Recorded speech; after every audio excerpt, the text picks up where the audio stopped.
Olá pessoal, seja muito bem-vindo ao terceiro episódio do podcast do TRE-MS. Eu sou Alexandre Vieira e estou com o juiz da 53ª Zona Eleitoral de Campo Grande, Dr. Davi Filho. Tudo bem, doutor?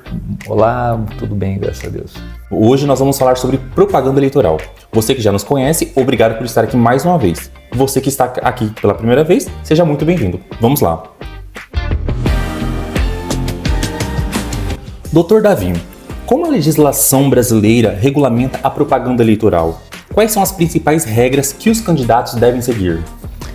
A intenção da Justiça ao regulamentar a propaganda eleitoral é tentar manter dentro do possível a igualdade entre os candidatos para que todos tenham as mesmas possibilidades, as mesmas condições. Então, para isso se exige muita transparência, tanto que todas as propagandas têm que ser identificadas, tem que pôr o valor que foi gasto na veiculação, por exemplo, de alguma propaganda no rádio. E, enfim, a resolução ela tenta facilitar para a Justiça fiscalizar quanto está sendo gasto e se todos os candidatos estão tendo a mesma oportunidade de fazer a sua propaganda. Certo. E quais são as penalidades para quem descumprir essa legislação? Quando um candidato descumpre as regras de propaganda, ele está sujeito a multas, e multas altas, né? A mais barata, se não me engano, é de R$5.000, de 5 a 30 mil reais. Então, nunca é bom você tentar burlar as regras. E também porque a população está mais politizada, as pessoas percebem quando alguém está mentindo, percebem quando tem alguma coisa errada, e enganar o eleitor já não é uma medida tão interessante assim.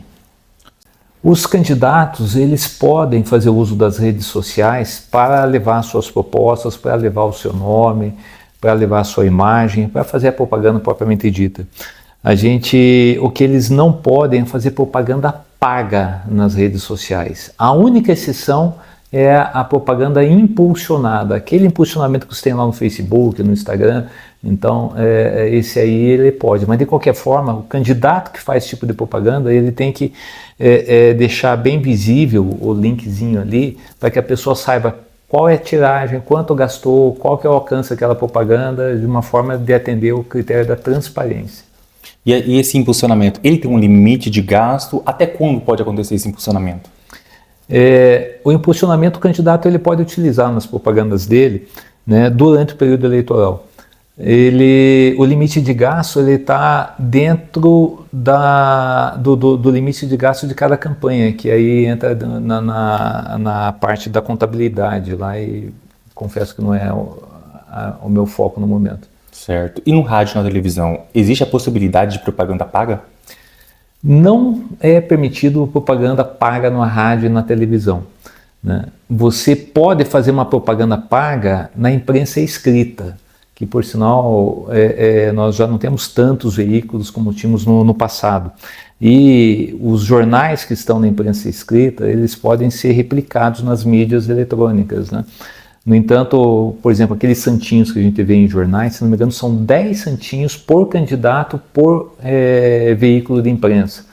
E ele não pode fazer mais do que isso durante toda a campanha eleitoral. Certo. A observação dessa legislação é obrigatória, mas existem também muitas propagandas irregulares. Quais são os tipos mais comuns?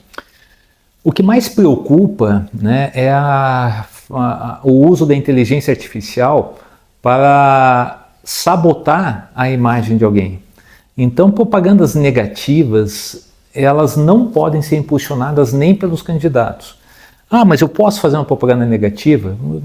Pode, assim, não é que você vai fazer uma propaganda negativa, mas você pode comentar a respeito da atuação de algum dos candidatos enquanto um parlamentar, enquanto um administrador público, isso aí faz parte do jogo, né? Agora, o que você não pode é impulsionar essas propagandas negativas.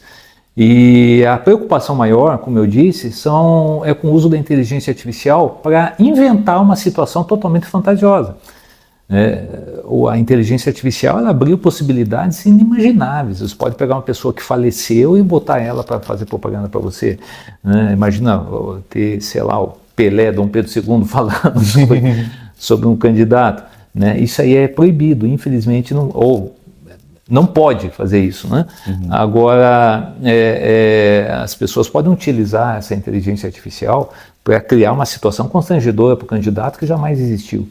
Então, a grande preocupação nossa, né, é com o uso, né, disto que engane os seus olhos e os seus ouvidos, porque nos nossos olhos e ouvidos a gente sempre confia, né? Sim, é difícil, né? E como a Justiça Eleitoral atua no combate a esse tipo de propaganda? Existem os canais de denúncia, né, pelo Pardal, pelo telefone 1416, e os eleitores que tenham conhecimento de alguma irregularidade, eles podem trazer para esses canais as irregularidades que eles forem encontrando. Os partidos políticos costumam, né, denunciar os seus adversários. Na verdade, os próprios candidatos se fiscalizam entre si e eles são os principais autores de ações reclamando de propaganda irregular. E na medida que essas propagandas vêm, né, se é identificada que a propaganda aconteceu, existe a aplicação de uma multa de 5 a 30 mil reais àquele que fez a propaganda.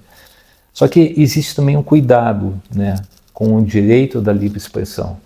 O eleitor, ele pode se expressar a respeito do que ele acha ou deixa de achar de algum candidato, né? Você usa o WhatsApp muitas vezes, né, em conversas familiares, conversas com os amigos, conversas com os grupos, e o eleitor tem que se sentir livre para poder discutir, né, a política na região e falar sem muitas amarras aquilo que ele pensa.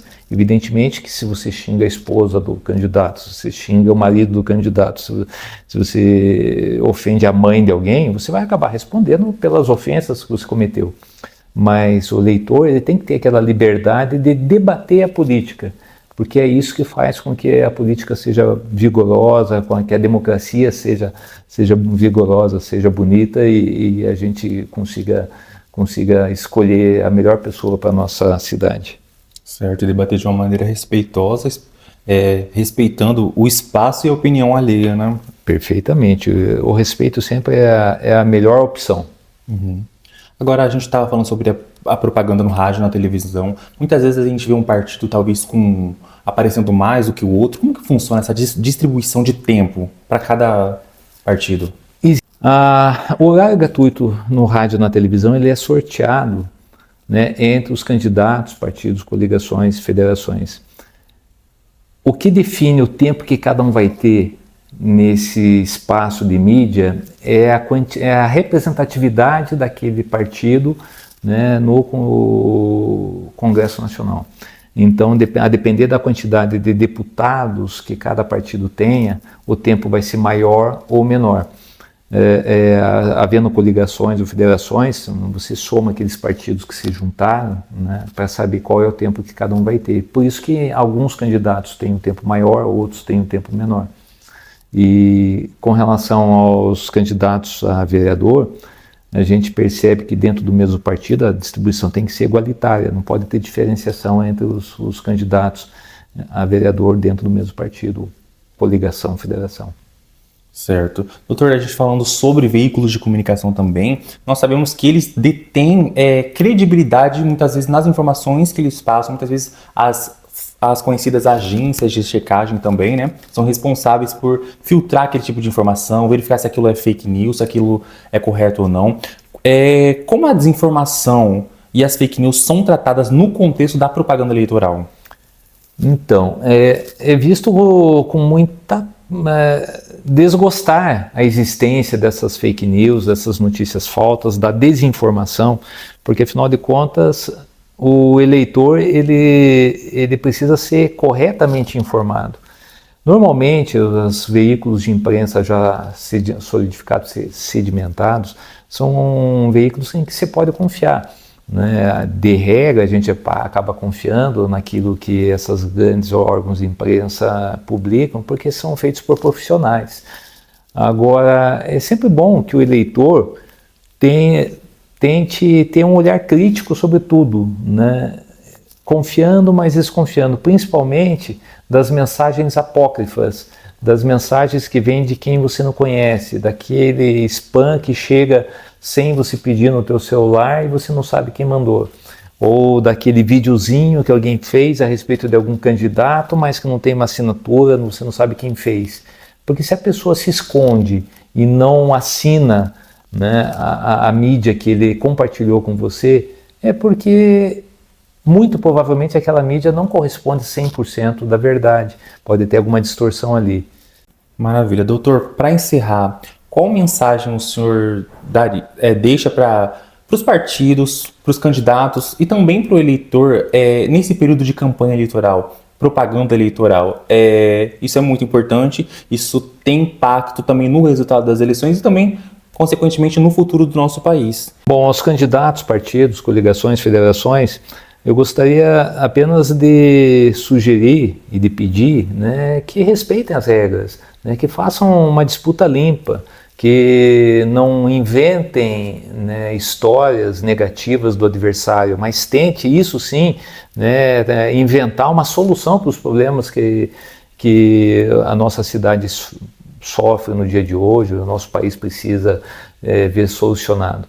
Então, eu penso que a melhor propaganda, a melhor mídia, a melhor forma de convencimento do eleitor não está em denegrir o outro, ou depreciar o outro, melhor dizendo, mas está em tentar trazer as melhores propostas e ninguém gosta de ver baixaria nas eleições. Com relação aos eleitores, eu quero que vocês se sintam livres para debater a situação que nossa cidade vai ter.